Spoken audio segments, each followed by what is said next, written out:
Set എക്സാമിന് വേണ്ടി തയ്യാറെടുക്കുന്നവരാണല്ലോ നിങ്ങൾ. ആദ്യമായി നമുക്ക് മലയാള ഭാഷയുടെ ഉൽപ്പത്തി സിദ്ധാന്തങ്ങളെക്കുറിച്ച് മനസ്സിലാക്കാം. സംസ്കൃതജന്യവാദം, സ്വതന്ത്രവാദം, ഉപശാഖാവാദം, മിശ്രഭാഷാവാദം, പൂർവ തമിഴ് മലയാളവാദം തുടങ്ങിയവയാണ് മലയാള ഭാഷയുടെ ഉൽപ്പത്തിയെക്കുറിച്ചുള്ള പ്രധാന സിദ്ധാന്തങ്ങൾ. സംസ്കൃതജന്യവാദത്തിൻ്റെ പ്രമുഖ വക്താക്കൾ കോവുണ്ണി നെടുങ്ങാടി, സ്വാമിനാഥ് അയ്യർ, വടക്കൻകോർ രാജരാജവർമ്മ, CV വാസുദേവ ഭട്ടതിരി എന്നിവരാണ്. സ്വതന്ത്രവാദത്തിൻ്റെ പ്രമുഖ വക്താക്കൾ ആറ്റൂർ കൃഷ്ണപിഷാരടി, KM ജോർജ് തുടങ്ങിയവരാണ്. ഗോദവർമ്മ, CA മേനോൻ, ഉള്ളൂർ തുടങ്ങിയവർ സ്വതന്ത്രവാദത്തെ അനുകൂലിക്കുന്നവരാണ്. ഉപശാഖാവാദത്തെ അനുകൂലിക്കുന്നവർ Robert Caldwell, P Govindapillai, AR Rajarajavarma, P Sankaran Nambiar, NV Ramaswami Iyer എന്നിവരാണ്. മിശ്രഭാഷാ സിദ്ധാന്തത്തെ അനുകൂലിക്കുന്നവർ ഇളംകുളം കുഞ്ഞൻപിള്ള, N കൃഷ്ണപിള്ള തുടങ്ങിയവരാണ്. പൂർവ തമിഴ് മലയാളവാദത്തെ അനുകൂലിക്കുന്നവരിൽ പ്രമുഖൻ M ഗോവിന്ദൻകുട്ടി, SD ഷൺമുഖം തുടങ്ങിയവരാണ്. ഇനി നമുക്ക് ചോദ്യോത്തരങ്ങളിലേക്ക് കടക്കാം.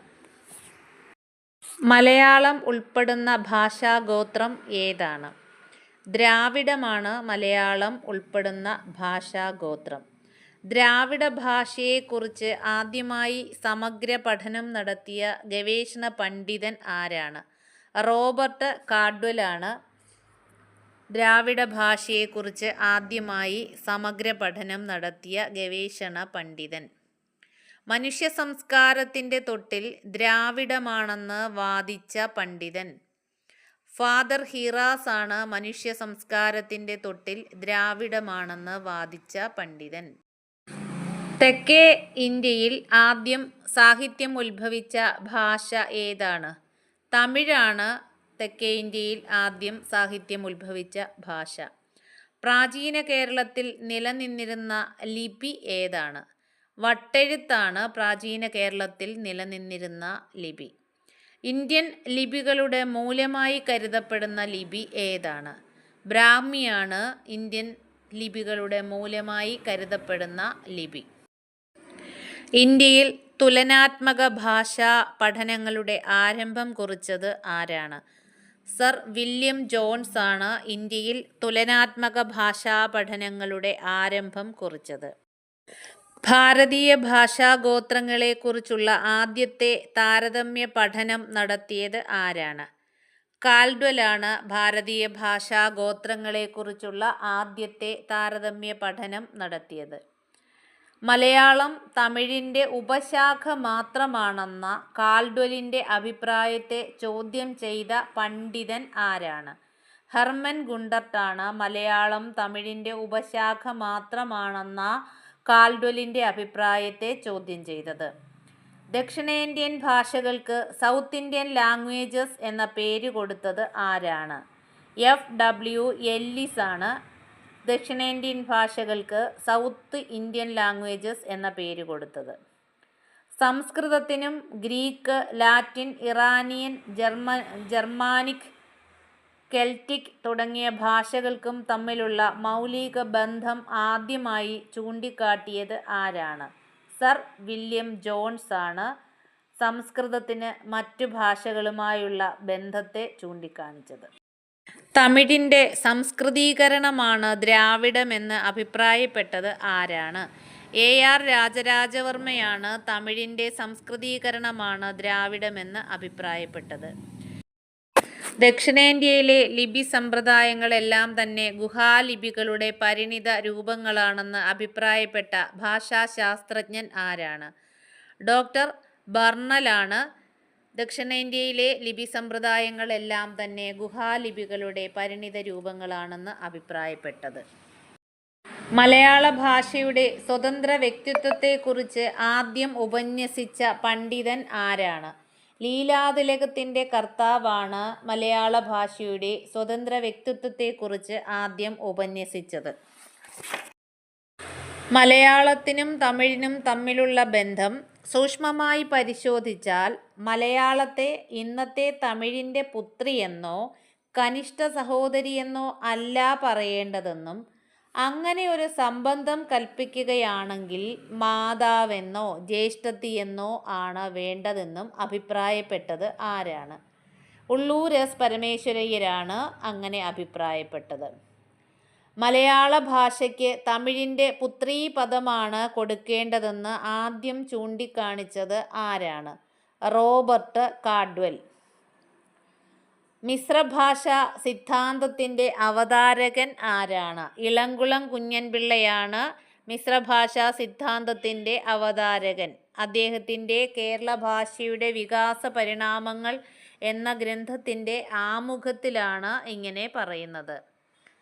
മലയാള ഭാഷയുടെ ഉൽപ്പത്തിയെക്കുറിച്ച് ഡോക്ടർ ഗോദവർമ്മ രചിച്ച മലയാള ഗ്രന്ഥം ഏതാണ്?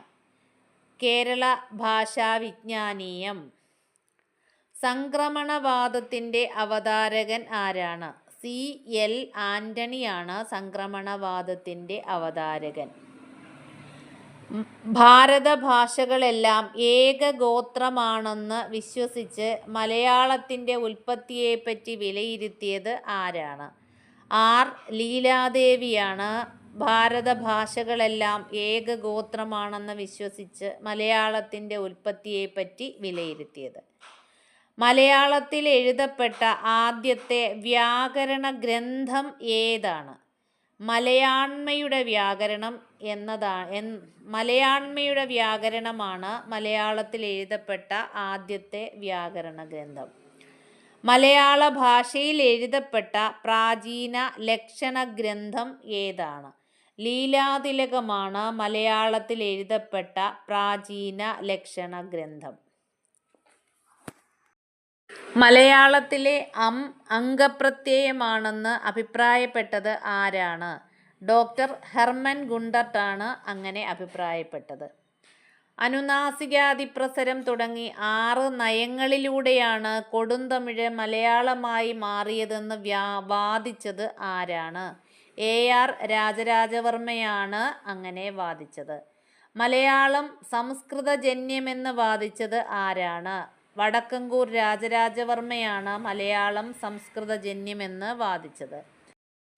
മലയാളത്തിൽ പുരുഷഭേദ നിരാസമല്ല അഭാവമാണ് കാണുന്നതെന്ന് അഭിപ്രായപ്പെട്ടത് ആരാണ്? ഡോക്ടർ കെ എം ജോർജാണ് മലയാളത്തിൽ പുരുഷഭേദ നിരാസമല്ല അഭാവമാണ് കാണുന്നതെന്ന് അഭിപ്രായപ്പെട്ടത്. തമിഴ് സംസ്കൃതമെന്റുള്ള സുമനസ്സുകൾ കൊണ്ടൊരു ഇണ്ടമാല തൊടുക്കിൻ്റെൻ പുണ്ടരീകാക്ഷ പൂജയായി എന്ന് ഉദ്ധരിച്ചുള്ള വ്യാകരണ ഗ്രന്ഥം ഏതാണ്? ലീലാതിലകമാണ് ഇങ്ങനെ ഉദ്ധരിച്ചിട്ടുള്ള വ്യാകരണ ഗ്രന്ഥം.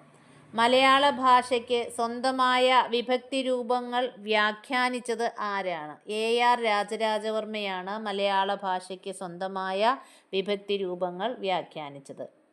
വ്യാകരണമിത്രം രചിച്ചത് ആരാണ്? ശേഷഗിരി പ്രഭുവാണ് വ്യാകരണമിത്രം രചിച്ചത്.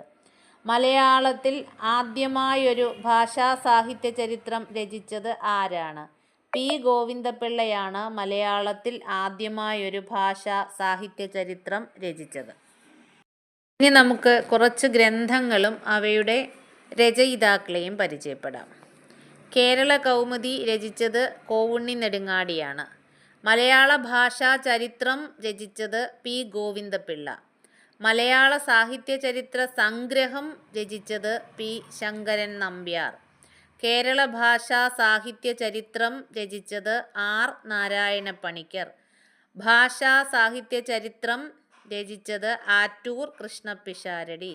കേരള സാഹിത്യ ചരിത്രം രചിച്ചത് ഉള്ളൂരാണ്. 5 വാല്യങ്ങളുണ്ട്. കേരള ഭാഷാ വ്യാകരണം രചിച്ചത് പാച്ചു മൂത്തതാണ്. മലയാള ഭാഷാ വ്യാകരണം രചിച്ചത് ഹെർമൻ ഗുണ്ടർട്ട്. കേരള ഭാഷാ വിജ്ഞാനീയം രചിച്ചത് ഗോദവർമ്മ. പൂർവ കേരള ഭാഷ രചിച്ചത് കെ എം പ്രഭാകര വാര്യർ. കൈരളി ശബ്ദാനുശാസനം രചിച്ചത് കെ സുകുമാരപിള്ള. കേരള പാണിനീയ ഭാഷ്യം രചിച്ചത് സി എൽ ആൻ്റണി. ഭാഷാ പഠനങ്ങൾ രചിച്ചത് C.L. ആന്റണി. മൊഴിയും പൊരുളും രചിച്ചത് K.M. പ്രഭാകര വാര്യർ. വ്യാകരണ സമീക്ഷ രചിച്ചതും K.M. പ്രഭാകര വാര്യരാണ്. അടുത്ത ക്ലാസ്സിൽ നമുക്ക് രാമചരിതം തുടങ്ങിയുള്ള കൃതികളെക്കുറിച്ച് പഠിക്കാം.